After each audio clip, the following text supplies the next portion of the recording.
Boa noite a todos. Shabbat Shalom. Estamos aqui para mais uma porção da Torá, mais uma porção da Bíblia, chamada Parashá Vaelech, que quer dizer, e ele vai. Está no livro de Deuteronômio, no capítulo 21, do versículo 1 ao 30. E temos também a parte dos profetas, que é Oséias, e a parte do Novo Testamento, que é João. E como nós sempre começamos, vamos ler o Salmo 65.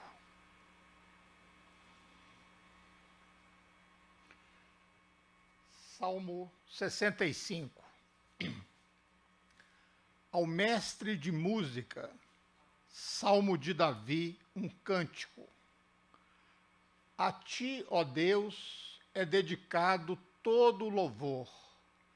Em Sião, mesmo quando íntimos e silenciosos, cumprem-se os votos diante de ti. A ti, que acolhes as orações, virão todos os seres humanos. Quando nossos pecados pesavam sobre nossos ombros, tu mesmo fizeste propiciação.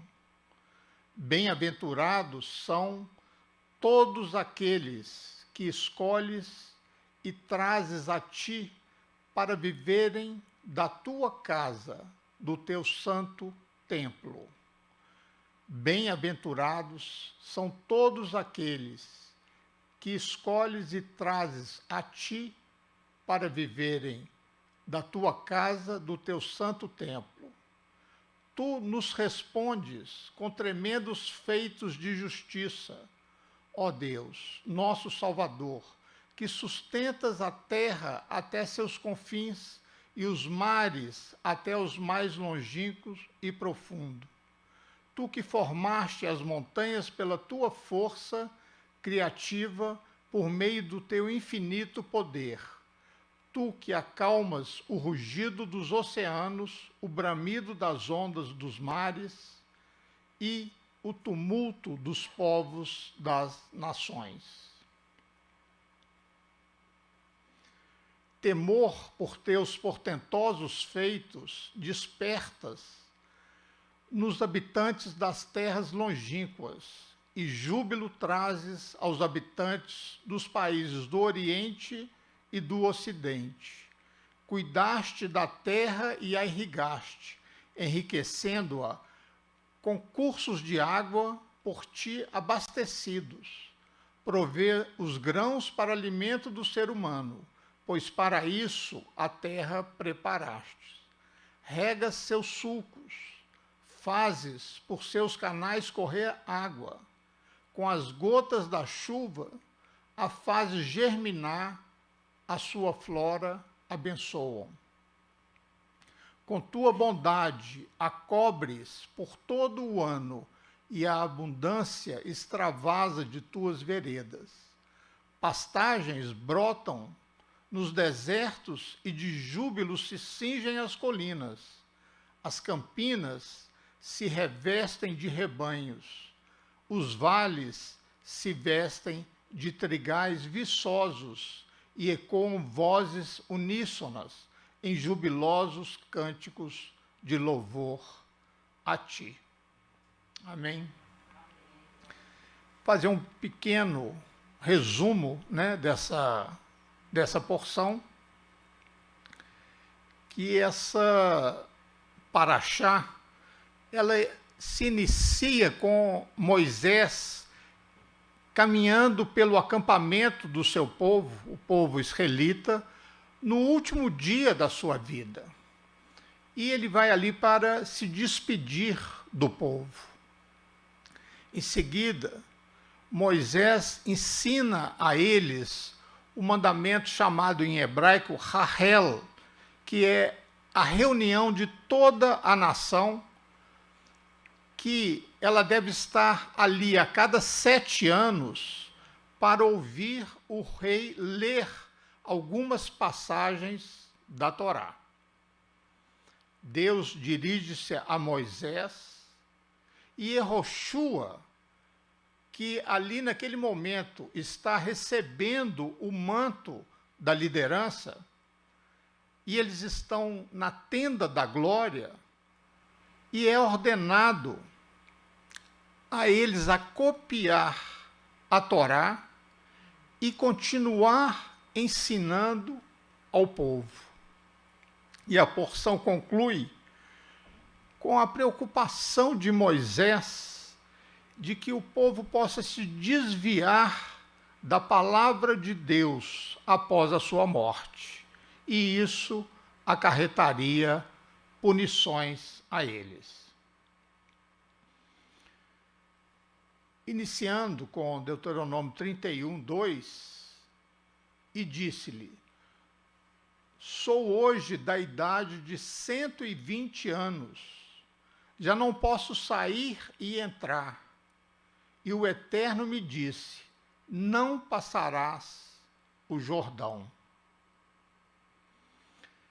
Moisés manifesta a sua tristeza por não poder cruzar o Jordão. A jornada dele terminou e o momento da sua morte se aproximava. Por isso, primeiro ele se despede do povo. Isso está no capítulo 31, do versículo 1 ao 6. Depois, ele apresenta ao povo o novo sucessor, Josué, que está nos versículos 7 e 8. E, finalmente, ele ordena que eles façam essa leitura pública a cada 7 anos, ou a cada ano sabático, que está no versículo de 9 até o 13.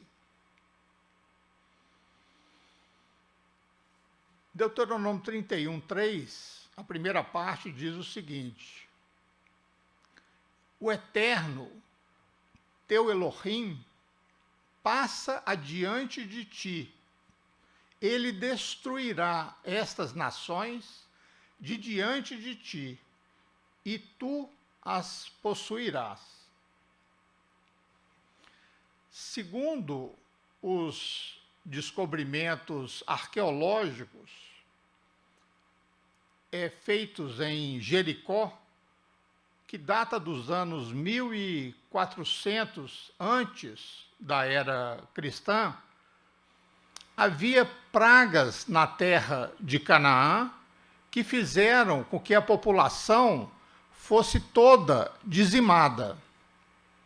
E isso aconteceu justamente antes da conquista por parte dos filhos de Israel.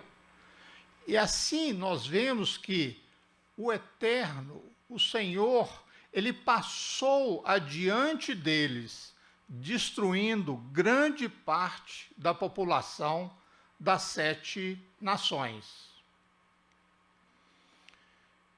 Em Deuteronômio 31, 6 diz: sede fortes e corajosos, não temais, nem vos atemorizeis diante deles, porque o Eterno vosso Deus é quem vai convosco, não vos deixará, nem vos desamparará.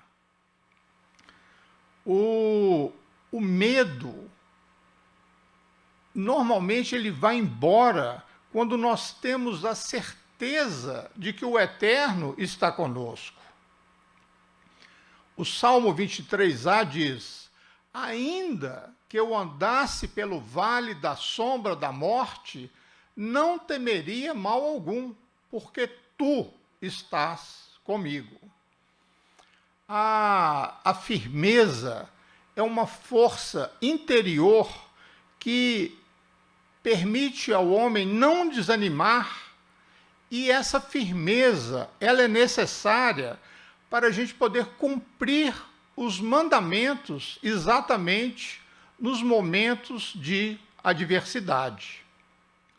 Quando existe tentação, que nos faz sentir desanimados, é importante manter essa firmeza para a gente poder seguir em frente e poder ver a mão sobrenatural do Senhor nos ajudando. Portanto, meus amados irmãos, sejam firmes, inabaláveis e sempre abundantes na obra do Senhor, sabendo que no Senhor o vosso trabalho não é vão. Isso está em 1 Coríntios 15, 58, no Novo Testamento.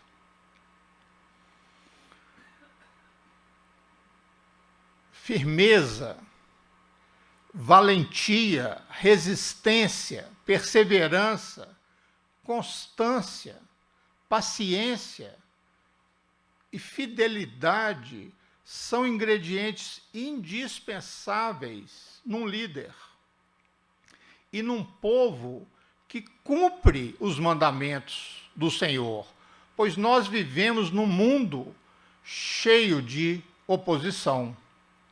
O contrário de ter fé é retroceder. Aquele que retrocede perde a sua alma, como diz lá em Lucas 9:62. Mas Yeshua lhe replicou: ninguém que tendo posto a mão no arado e olha para trás é apto para o reino de Elohim, para o reino de Deus.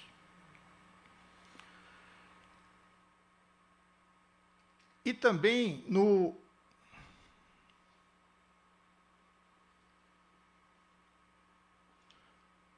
versículo 31, 8, no capítulo 31 de Deuteronômio 8, diz: o Eterno é quem vai adiante de ti, ele será contigo, não te deixará, nem te desamparará, não temas, nem te atemorizes.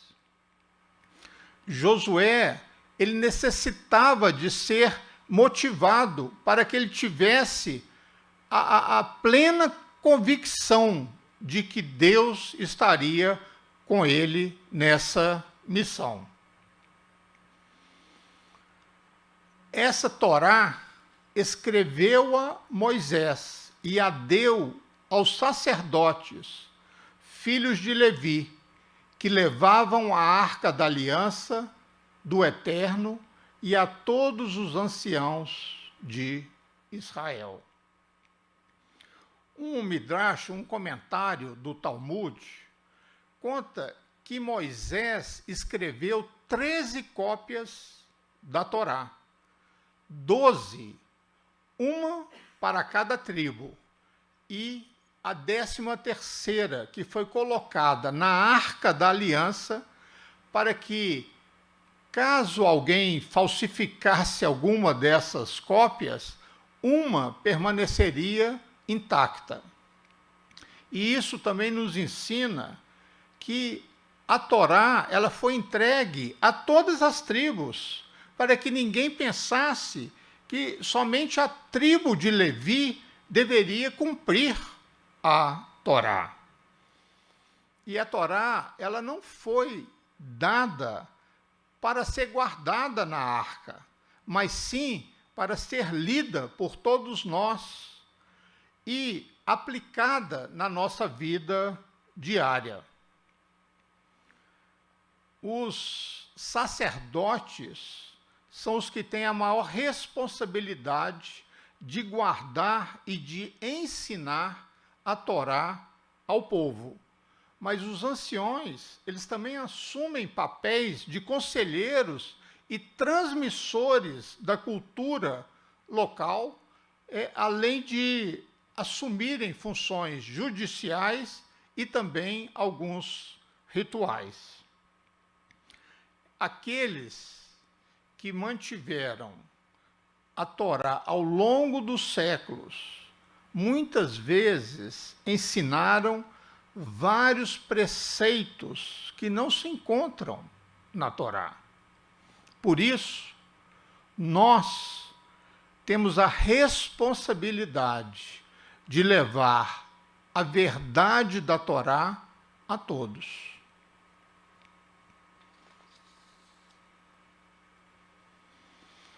Malaquias 2, 4 a 7 diz o seguinte: então sabereis que eu vos enviei este mandamento, para que a minha aliança continue com Levi, diz o Eterno dos Exércitos. Minha aliança com ele foi de vida e de paz. Ambas lhes dei eu para que me temesse. Com efeito, ele me temeu e tremeu por causa do meu nome. A verdadeira instrução esteve na sua boca, e a injustiça não se achou nos seus lábios. Andou comigo em paz e em retidão, e da iniquidade apartou a muitos, porque os lábios do sacerdote devem guardar o conhecimento, e da sua boca devem os homens procurar a instrução, porque ele é mensageiro do Eterno dos Exércitos.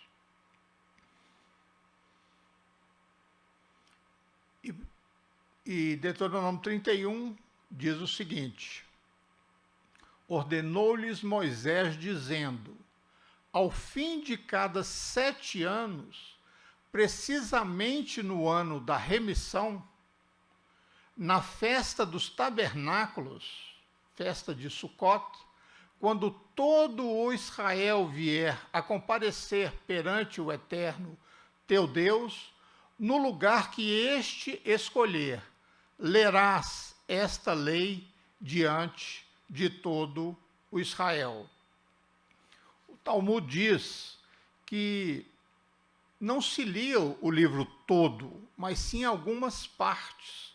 E ressalta aqui os textos de Deuteronômio 1, de 1 até 6, 9, o capítulo 11, de 13 a 21, e o capítulo 14, do versículo 22 até o capítulo 28, 69. O tema central desses textos fala sobre o compromisso com o Eterno para cumprir os seus mandamentos e manter fiel o pacto de aceitar a recompensa e o castigo conforme você agir de acordo com os mandamentos ou contra os mandamentos do Senhor. A festa de Sucot, chamada aqui de tabernáculos, é uma sombra profética do templo do reinado messiânico, o milênio. Nessa época, a Torá sairá de Jerusalém, não apenas para todo o Israel, mas também para todas as nações. Isaías 2, de 2 a 4 diz: nos últimos dias, o monte do templo do Senhor será estabelecido como o principal, será elevado acima das colinas, e todas as nações correrão para ele.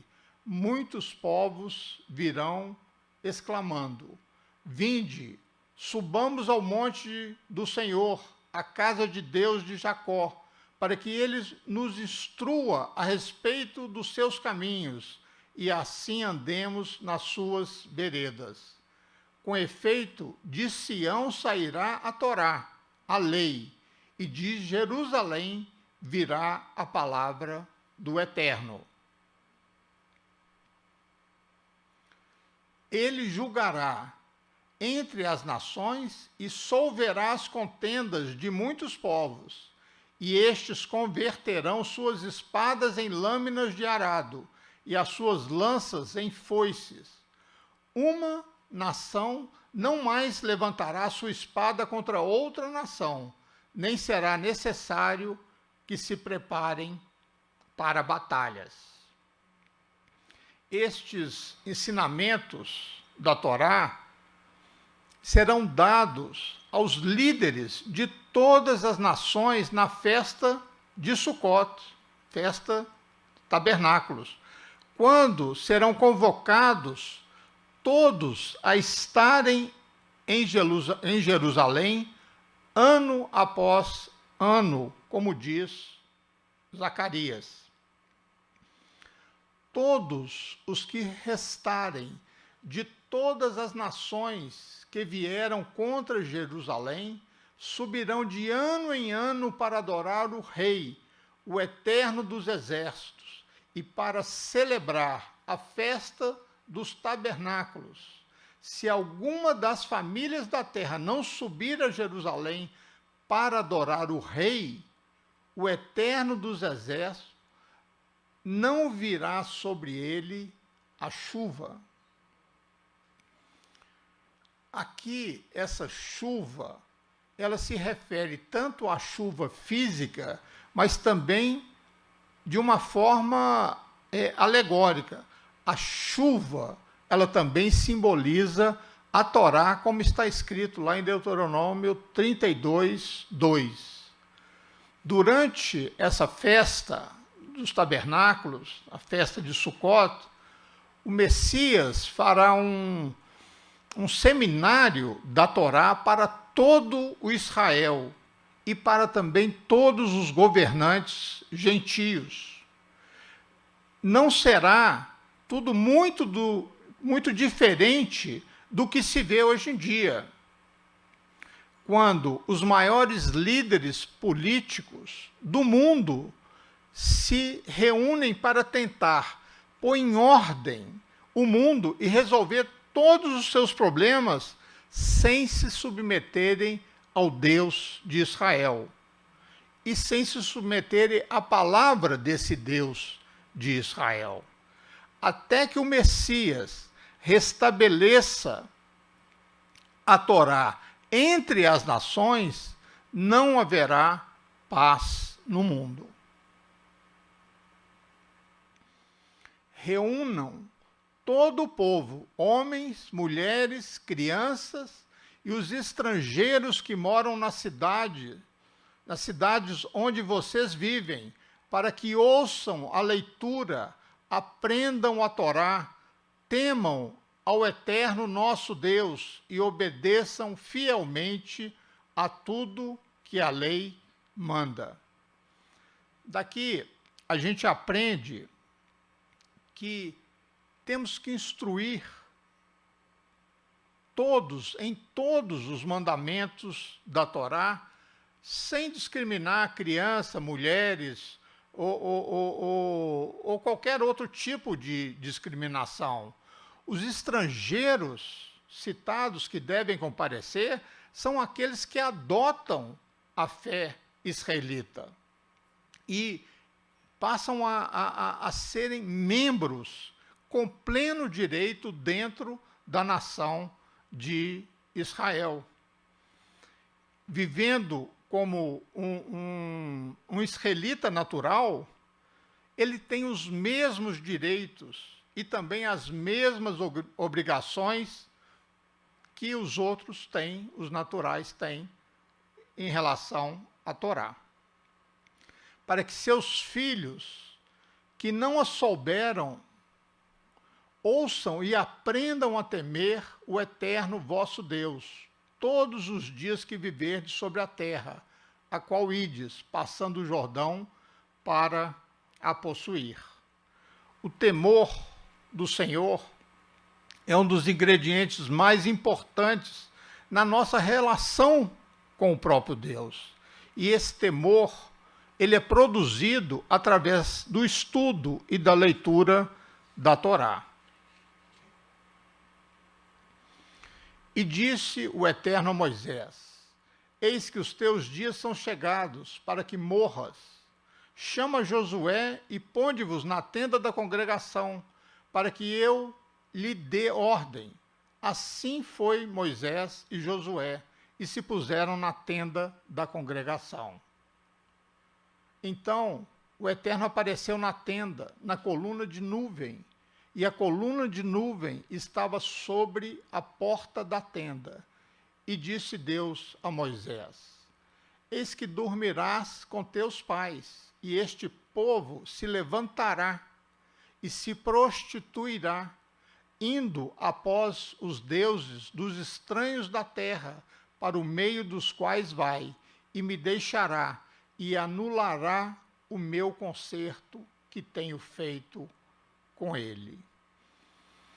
A morte de um justo é vista no céu como um sonho, como uma festa. Quando a Torá se expressa que se levantará, justamente depois da morte de Moisés, isso é interpretado no Talmud como uma referência à ressurreição. Olha o que diz Daniel.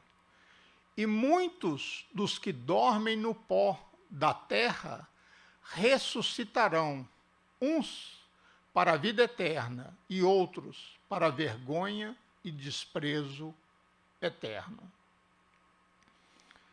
E também Deuteronômio 31, 17. Assim se acenderá a minha ira naquele dia contra ele, e desampará-lo-ei, e esconderei o meu rosto dele, para que seja devorado, e tantos males e angústias o alcançarão, que dirá naquele dia: não me alcançaram estes males, por não estar o meu Deus no meio de mim?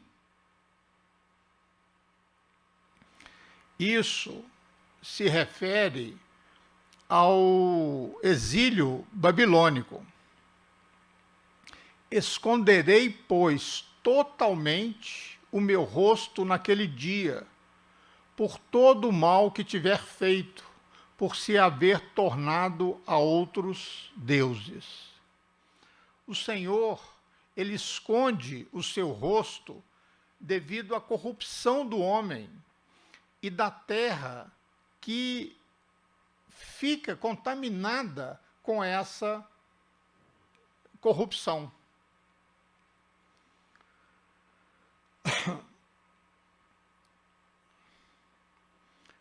Agora, pois, escrevei-vos este canto e ensinai-o aos filhos de Israel.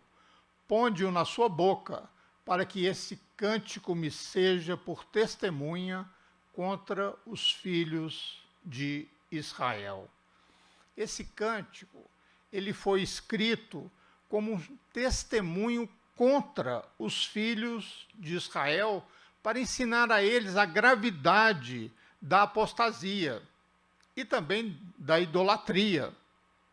É um cântico profético que revela uma história futura de Israel. O final é glorioso, com uma vitória completa sobre os inimigos. E será que quando os alcançarem muitos males e angústias, então este cântico responderá contra eles por testemunha, pois não será esquecido da boca de sua semente, porquanto conheço a sua imaginação, o que eles fazem hoje, antes que os meta na terra que tenho jurado.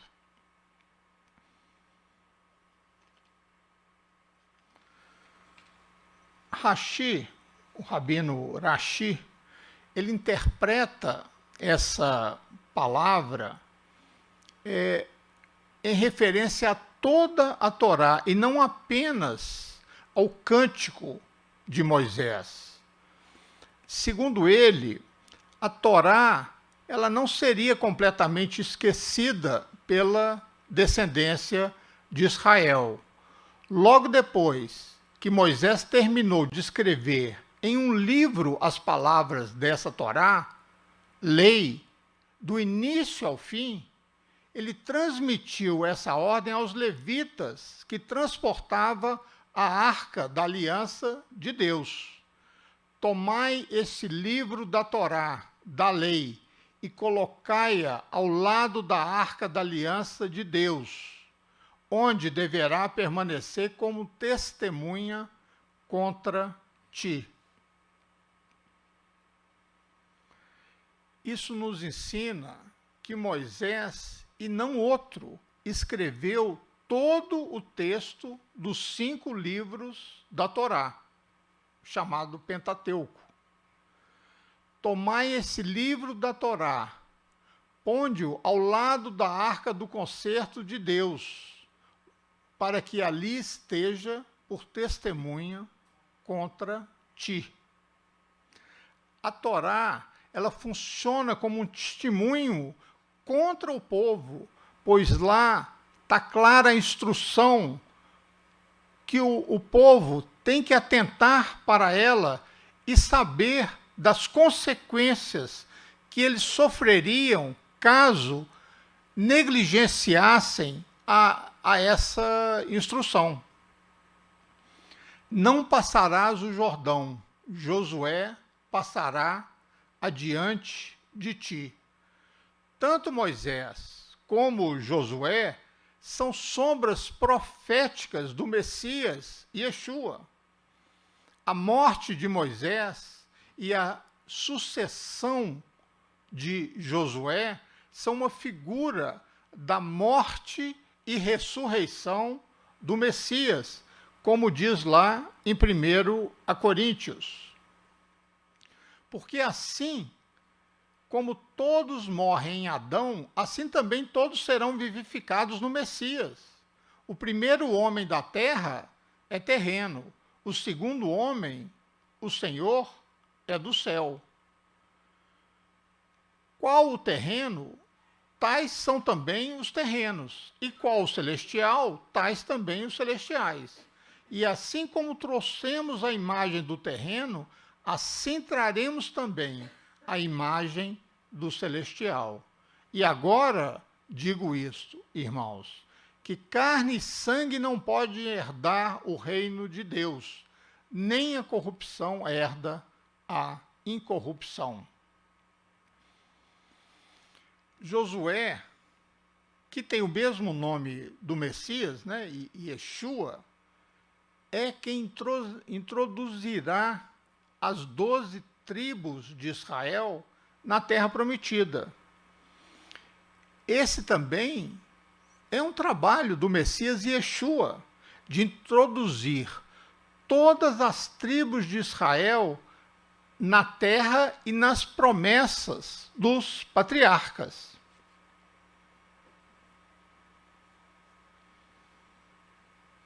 Em seguida, Moisés convocou Josué e ordenou-lhe: sê forte e destemido, pois tu adentrarás com todo esse povo na terra que o Eterno jurou a teus antepassados, que vos daria, e tu os farás herdá-la de fato. Isaías 49:6 diz: disse mais: pouca que sejas o meu servo, para restaurares as tribos de Jacó e tornares a trazer os guardados de Israel. Também te dei para a luz dos gentios, para seres a minha salvação até a extremidade da terra. Desde que o Messias, Yeshua, iniciou o seu ministério aqui na terra, conforme diz as Escrituras, ele trabalhou na sua missão de restaurar as 12 tribos. Muitos daqueles que nasceram de novo, entre os gentios, são descendentes físicos das tribos perdidas de Israel. Através do novo nascimento, eles obtiveram um contato espiritual com Israel, mas falta restaurar a sua identidade como sendo a verdadeira identidade do povo Israel. E essa restauração, ela tem acontecido muito de uns tempos para cá. Temos notícia de vários países restaurando aquilo que havia perdido. Mas quando Yeshua regressar, quando ele voltar, ele também vai revelar a cada um a que tribo ele pertence. Porque antes de introduzi-los na terra de Israel, eles têm que passar, são 12 portas para entrar nessa Jerusalém celestial. E cada porta tem o nome de uma tribo, e cada um terá que entrar por sua porta. Logo, as tribos são portas para entrar na cidade celestial, como diz lá em Apocalipse. E me transportou em espírito até uma grande e elevada montanha, e me mostrou a santa cidade, Jerusalém, que descia do céu, da parte de Deus, a qual tem a glória de Deus. O seu fulgor era semelhante a uma pedra preciosíssima, como pedra de jaspe cristalina. Tinha grande e alta muralha, 12 portas, e junto às portas 12 anjos, e sobre elas nomes inscritos, que são os nomes das 12 tribos dos filhos de Israel. 3 portas estavam a leste, 3 ao norte, 3 ao sul e 3 a oeste. E a única forma de entrar a essa cidade era passar por uma das portas da tribo de Israel. E isso nos ensina acerca da importância que tem a restauração de Israel pelo Messias. O nosso tema dessa paraxá, dessa porção de hoje, é a Torá como uma canção de Deus. No final da sua vida, Moisés tinha dado 612 mandamentos aos israelitas, a mando de Deus. E Moisés deu o último antes de morrer. E agora, escrevei este cântico para vós, ensinai-o aos filhos de Israel, colocai-o em sua boca, para que ele seja um testemunho a meu favor contra os filhos de Israel. Deus estava falando com Moisés e Josué e estava se referindo à música do capítulo seguinte. Ouça, ó céus, e eu falarei, ouça, ó terra, as palavras da minha boca. A tradição deu uma interpretação mais ampla, um pouco diferente, entendendo que esse mandamento para cada um escrever pelo menos parte da Torá, dos rolos da Torá, pelo menos parte do Sefer Torá, e a lógica dessa interpretação parece ser essa frase: escrevei este cântico para vós, que poderia ser interpretado como se cada israelita, e não apenas Moisés e Josué, devessem cumprir esse mandamento. Em segundo lugar, a passagem continua e diz: Moisés acabou de escrever no livro as palavras dessa lei, do princípio ao fim. E o Talmud oferece uma terceira alternativa, que diz: o versículo continua a dizer, para que esta canção seja minha testemunha contra o povo, envolvendo a Torá como um todo e não apenas a música do capítulo 32, e assim essa mensagem final de Moisés, resumindo, ela diz o seguinte: não basta que vocês tenham recebido a Torá de mim, você deve torná-la nova a cada geração. Ela tem que ser renovada a cada ano. Portanto, até hoje, os rolos da Torá ainda permanecem escritos como nos tempos antigos, à mão, em pergaminho, com uma pena, como eram feitos os manuscritos do Mar Morto há mais de 2000 anos atrás. Em uma religião totalmente desprovida, né, de objetos sagrados, o rolo da Torá é o mais perto que chegamos de um objeto para dizer como sagrado. As minhas primeiras lembranças de um rolo da Torá era quando eu ia às festas de Bar Mitzvah, né, quando tinha 6 ou 7 anos que comecei a ir nessas festas, e ia na sinagoga onde o meu avô era o Razan. Razan é aquele que dirige as orações e aquele que canta quando as orações são cantadas, é ele que canta por ter uma voz bonita. Mas esse amor pela Torá é como se fosse o amor pela arca do deserto. Ele não tem nada não é como um ídolo, né? Não se ajoelha perante ele, mas é um amor porque a Torá é a palavra de Deus. O judaísmo, ele é uma história de amor, né, entre um povo, né, entre pessoas e um livro. O livro dos livros, que representa o próprio Deus.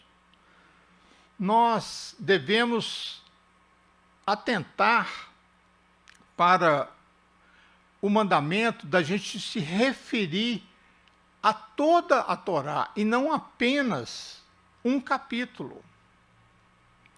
E também para lembrar que o significado da palavra canção em hebraico, shira, é que nos manda escrever uma música. A palavra shira, ela aparece 5 vezes nessa passagem e é uma palavra-chave. Por quê? O Rabino Yehuda, ele explica que ela deve ser lida como poesia e não como prosa. A palavra shira em hebraico, né, que significa canção, também significa poema.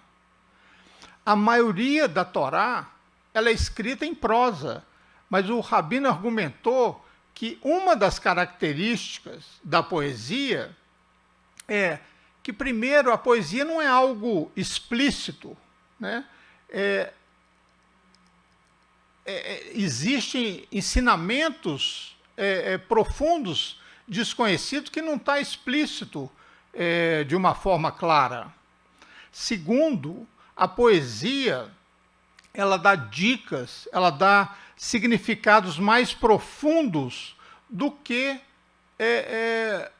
simplesmente com o uso daquelas palavras. E também traz frases incomuns que às vezes você não consegue entender. O Rabino Epstein, ele diz que uma das razões pela qual a Torá é chamada de uma canção é porque uma canção, ela fica muito mais bonita quando ela é marcada por vozes entrelaçadas em harmonia.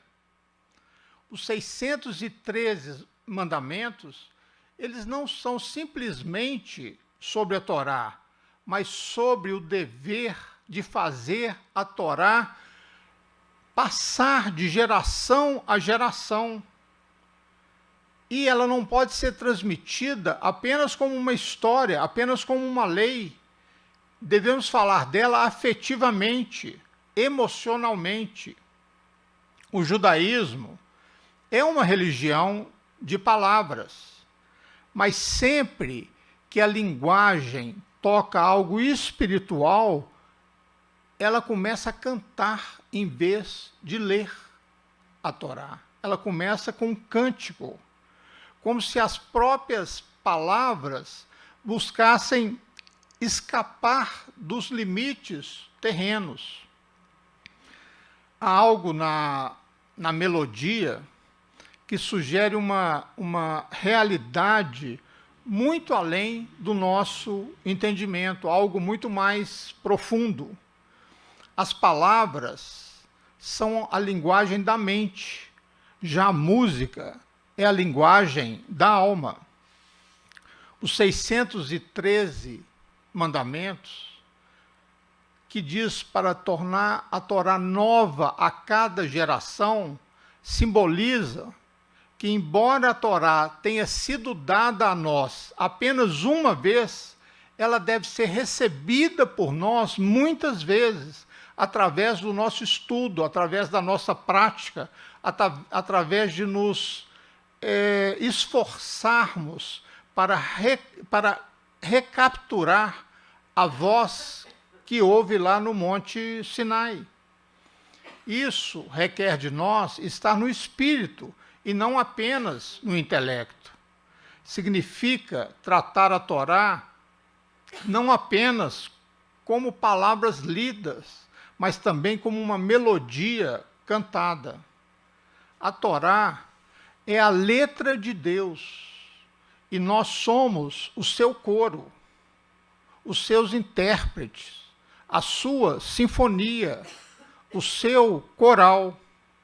E embora, quando os judeus falam, frequentemente eles discutem, né, e isso é uma verdade, quando eles cantam em harmonia, como os israelitas fizeram no Mar Vermelho, porque a música é a linguagem da alma, e ao nível da alma entramos na unidade de Deus, que transcende as oposições desse mundo.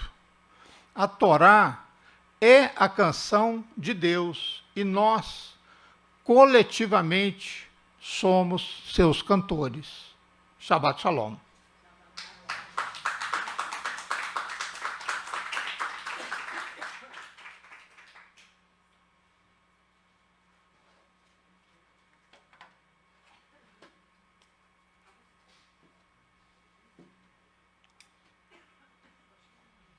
Está molhado.